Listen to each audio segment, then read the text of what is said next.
Dear students, English 666 চ্যানেলে তোমাদের সকলকে স্বাগত।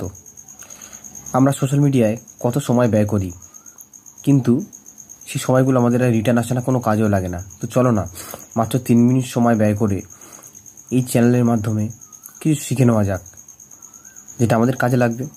চলো, আজকের এই শর্ট ভিডিওর মাধ্যমে বলবো তোমাদের বিনের ব্যবহার।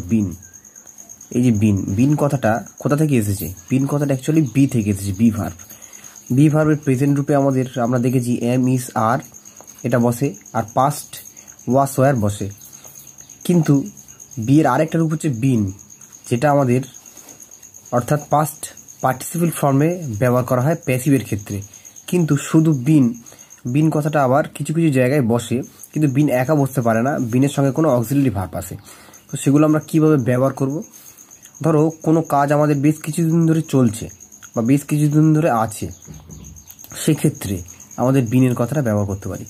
যেমন ধরো আমি 2 বছর ধরে এখানে আছি, অর্থাৎ আমি আজকে ধরো বসবাস শুরু করেছি, তারপর 2 বছর কেটে গেছে, তাও আমি এখানে আছি। তাহলে সেই ধরনের বাক্যগুলোর ক্ষেত্রে আমরা বিন ব্যবহার করব। যেমন I have bin here for 2 years. দেখো, এখানে একটা সময়ের কথা উল্লেখ করা আছে। এবারে প্রশ্নবোধক একটা বাক্য, তুমি কতদিন কলকাতাতে আছো? হাউ লং অর্থাৎ কতদিন। Have you been in Kolkata? তারপরে বাক্যটা, আমি একবার মুম্বাই গেছি। I have been to Mumbai. এই যে গেছি অর্থাৎ ভিজিট করেছি, এই অর্থে কিন্তু বিন বসেছে, কাজটা হয়ে গেছে, সেই অর্থে বিন বসেছে। তুমি কেমন আছো?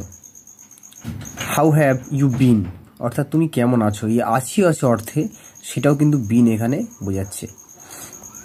তো এইভাবে আমরা বিনের ব্যবহারগুলো করতে পারি। এগুলো দেখবে অনেকে অ্যাডভান্স ইংলিশে ব্যবহার করে, সেগুলো বিনের ব্যবহারটা না জানা থাকলে অতটা ভালোভাবে বোঝা যায় না। তো আমরা ছোট ভিডিওর মাধ্যমে সেটা তুলে ধরলাম।